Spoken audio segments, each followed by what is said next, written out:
I'm gonna give it like 5, 10 seconds after it goes live because other people were saying it cuts off from the recording a little bit early.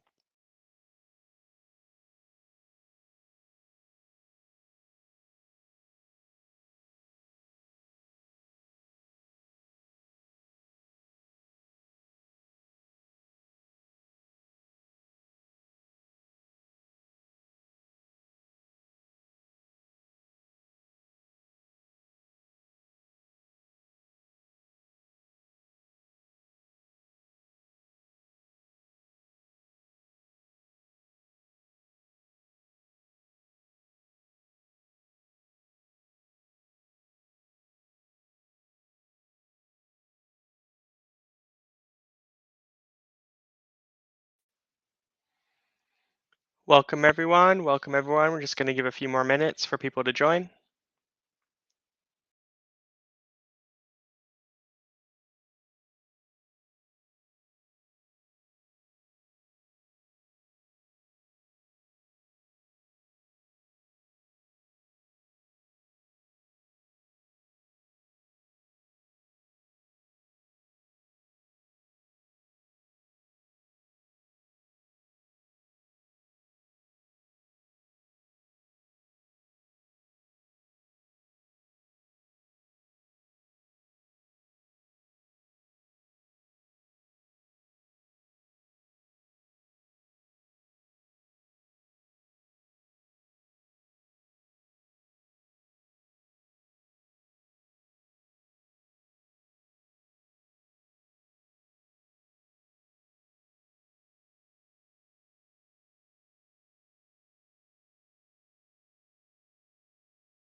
Yes, it is, Kelly. We're about to start shortly. Just wanted to give a few people to join the session.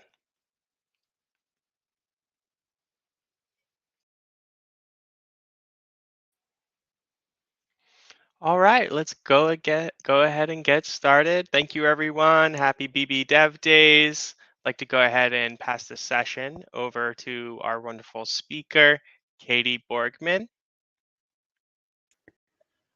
Thanks, Jason, and thanks to Blackbaud for having me. Hi, everyone. My name is Katie Borgman. I'm the Associate Director of ECRM at Share Our Strength, which you all might know better as No Kid Hungry.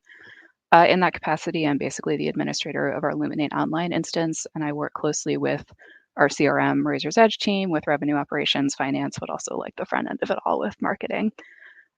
This session is going to just be a pretty high level overview of the reusable utility in Page Builder and Luminate Online. And the goal is actually not to be terribly hacky or devy, but to give you some tools that will give you a little bit more time and flexibility to do great things with your more hacky and devy projects. I do have videos and slides available here for download later, but I am going to be running this presentation live so that if it is relevant to like pause or dig into any slides in more detail, I want to be flexible and be able to do that. So feel free to keep questions coming in the chat. I might not be able to get to them immediately, but I do want this to be pretty conversational. All right, let's get into it. Reusables are basically just containers of whatever you want. They live in the page builder menu in Luminate. And the way that I like to explain to folks about how they work is similar to how like image file paths work. When you're coding them, you're kind of saying, hey, show the thing that is stored in this place. And when you overwrite the image, the new image is going to be what loads. Um, Reusables work in the same way. I can have different versions of a reusable that say apples, oranges, peaches, and whichever version I set live at a time is what will show up when I say, hey, render the code that's saved at Katie's awesome reusable. Picnic basket is another metaphor that I have here.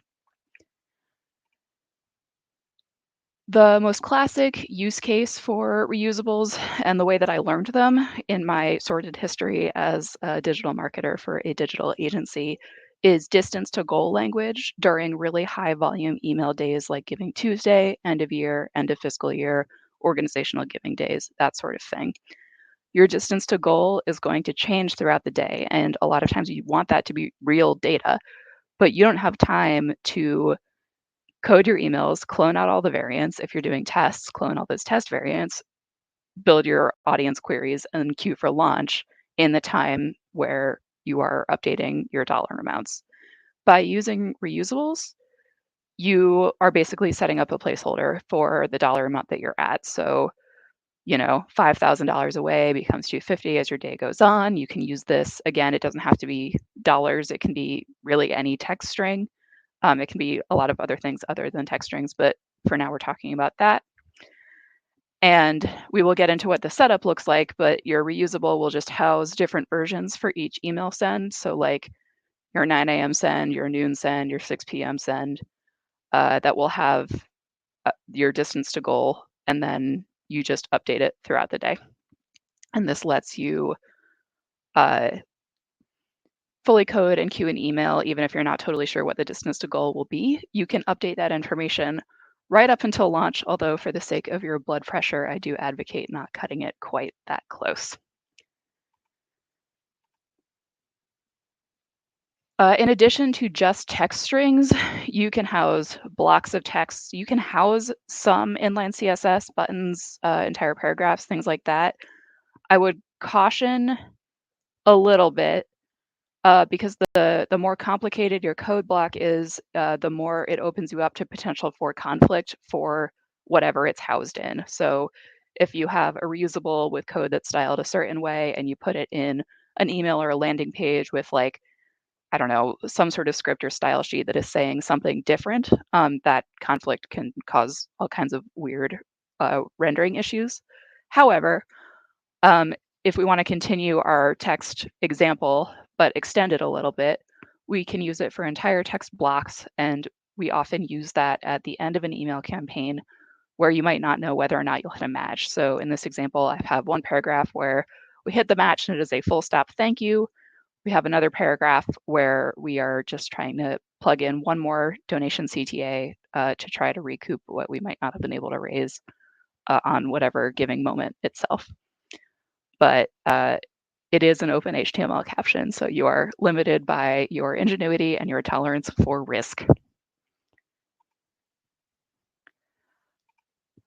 Some things I would actually pretty hard not advocate putting in reusables.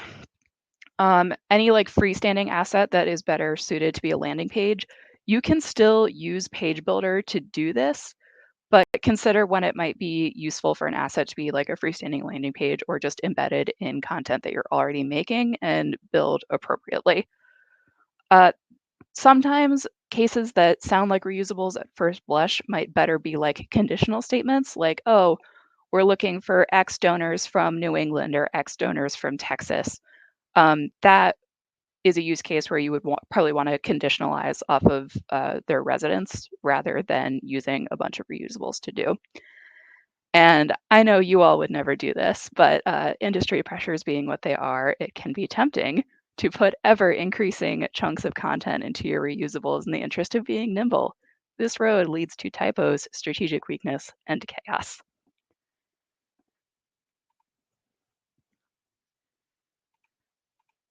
You are not limited only to putting text and content in your reusables.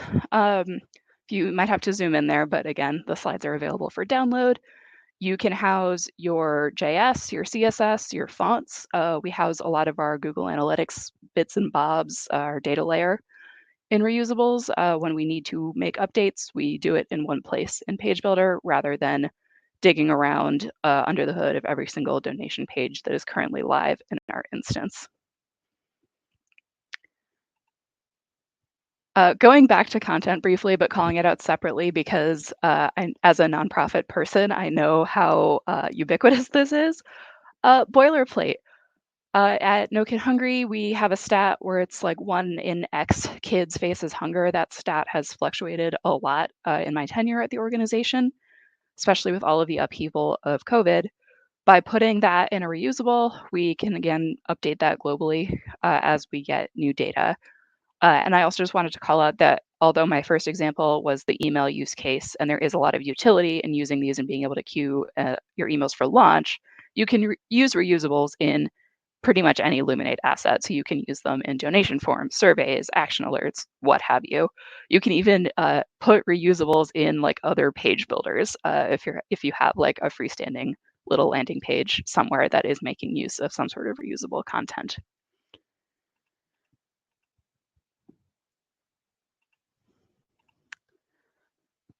This has been your sort of theoretical overview. Now we're going to go into how these are actually created, but first I'm going to have some iced coffee. All right. To make these, you're just going to navigate to Page Builder and hit Create New Page. Similar to when you are copying donation campaigns or wrappers, if you are copying a page builder, any versions that exist under that page wrapper or under that page builder will be copied over as well, which can rapidly create a lot of clutter that you then have to go in and archive. For this reason, I do recommend that you always start new and fresh unless you are intentionally trying to copy over all of the versions because of similarity in use case. As you get to the creation menu, you're going to be prompted to give it a descriptive internal name, a security category. Some of the fields, like what page wrapper they have, for example, are more relevant if you are making a freestanding page and don't matter as much if it's a reusable content that's just going to live in some other asset with its own styling. So if it doesn't sound like it applies, I wouldn't worry too much about it. And you can also organize your content into various folders for your organizational ease. So once you've created the parent reusable, then you go in and you make your specific versions. You're going to come across a very similar list of prompts where you get the descriptive internal name, page title, a couple of other attributes. Again, some of these are more relevant for freestanding web assets as opposed to like embedded reusable content pieces. Finally, it's going to give you like layout stuff. Again, this is more for the like I'm making a landing page. I will almost always just use a single content reusable, which will just have like an HTML caption that I can edit. I'm sure that there are use cases where you would want different layouts. I don't really use them. Just a word to the wise for version control reasons, unless you're fixing like an issue, I would just make new versions of the page builder because you may find that after various negotiations or back and forth or just internal things as you're developing assets that you need to recover just an earlier version. Now the fun part, adding your content directly. A blank page builder will look something like this. Clicking into the gray won't actually always do anything. It can be a little fiddly. So I would just go for that anchor tag in the top right corner, which will give you a drop down. As you can see, there's a lot of options here. In this particular case, we're going to focus on when you were just doing a block of HTML to put whatever you want. But I do encourage you to play around with these because they are big time savers. As you are adding your content, I would like you to take your developer hat off briefly. It is very easy when you are making reusable contents to miss things like periods or spaces or stuff like that. So once you make your asset, preview it and preview it like in the context of what you're putting it in. So preview it in Page Builder, but then once you've put it in your email, which I'll go over shortly, preview the email too. Again, we talked about this a few minutes ago. While it is possible to use inline CSS, other styling things, just be a little bit careful as you do that because having it be as plain text as possible will just maximize its versatility if you're using a content reusable. Obviously, if your reusable is your CSS file, you can go ahead and ignore me here.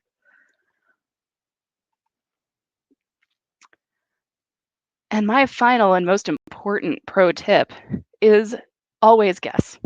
Never use filler language, never use XXX, or that is just, by the rule of fate. This is what will go out to your entire file.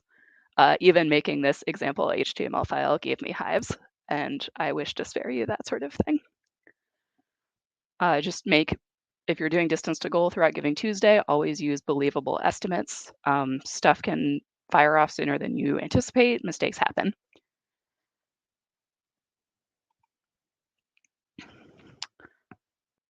All right, so publishing your content, you are going to publish whichever version you need to be live soonest.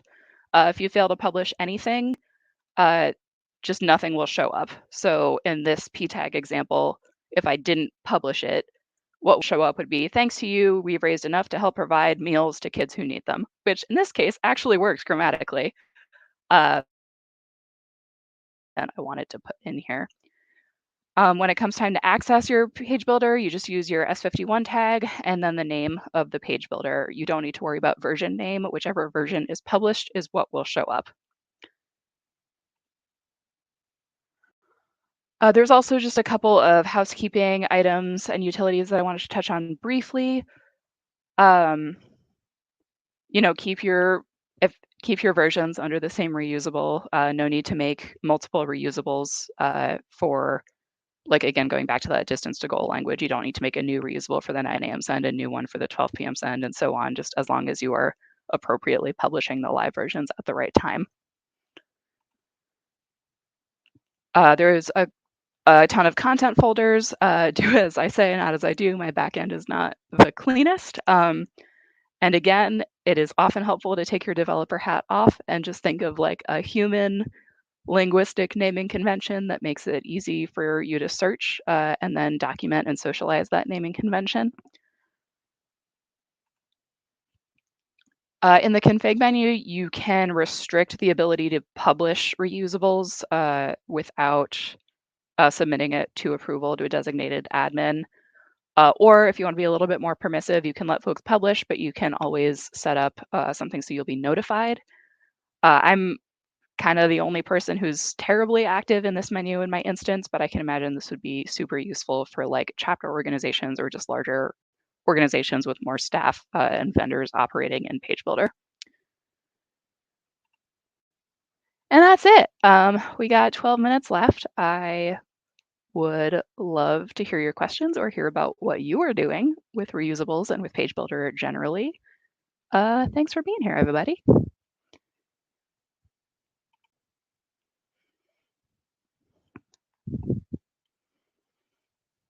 Thanks for the great tips, Katie.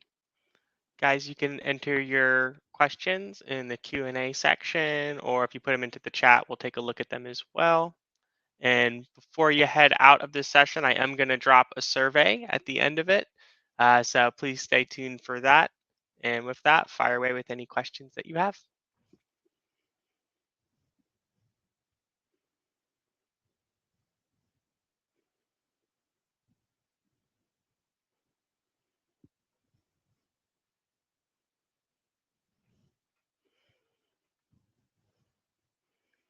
You can also just tell me what you've been listening to lately. I love hearing new music.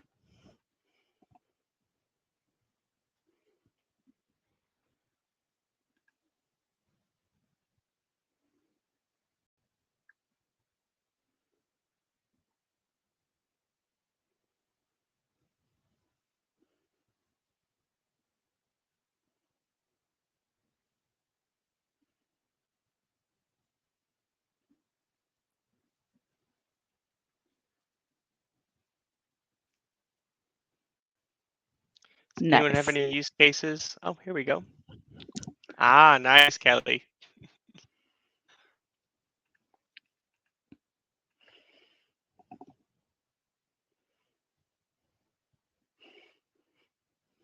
Yeah, what do you all use your reusables for? Are you like, I harped on distance to goal because of my email background, but like that is far from being the only application of reusables. And I am curious to hear if you guys are using them and if so, how.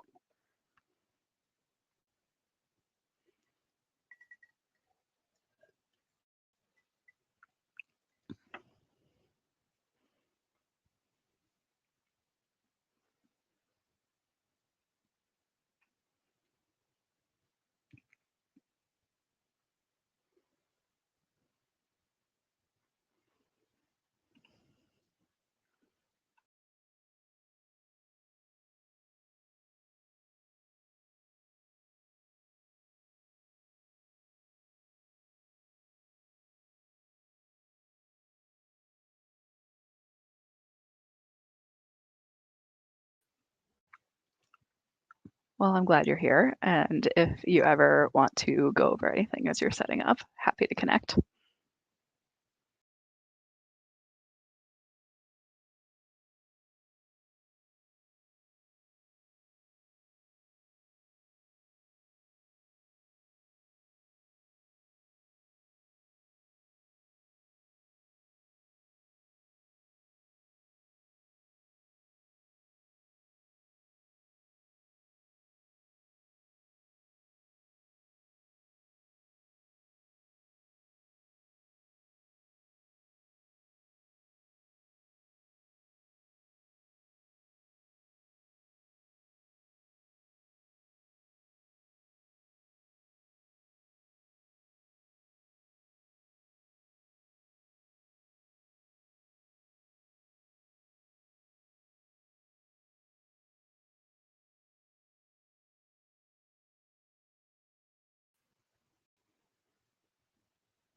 think we can probably just call it I'm gonna lurk here because I have to, but y'all should go grab a coffee or use the restroom or what have you, and please enjoy the rest of your conference.